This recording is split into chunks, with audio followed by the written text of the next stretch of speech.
Les technologistes médicales se sont rassemblés aujourd'hui devant le centre hospitalier de Rimouski pour manifester. Ils sont plusieurs dizaines, mais ils ne sont pas les seuls, puisqu'à travers le Québec, il y a plus de 40 manifestations simultanées. Le but est de demander, plutôt d'exiger un moratoire sur le projet Optilab qui vise à centraliser les services de laboratoire. Ce qu'on souhaite, c'est un moratoire et c'est être impliqué dans ce projet-là. Parce que présentement, on ne reçoit aucune information, ça arrive au compte-gouttes. Dans le Bas-Saint-Laurent, cela représente une diminution de 20 des heures de travail en laboratoire, donc des pertes d'emplois significatives pour la région.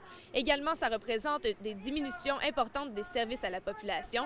On croit que davantage de manipulations mènerait à davantage d'erreurs, de délais, de retards et même de pertes. C'est vraiment pas évident. Là. Dans le fond, tout le monde se questionne toujours là-dessus depuis qu'ils ont commencé à en parler. Le 28 septembre, on a eu une réunion pour se faire dire que le projet était en place, mais qu'il n'y avait rien qui était pensé par rapport à l'organisation du personnel puis par rapport au transport des échantillons.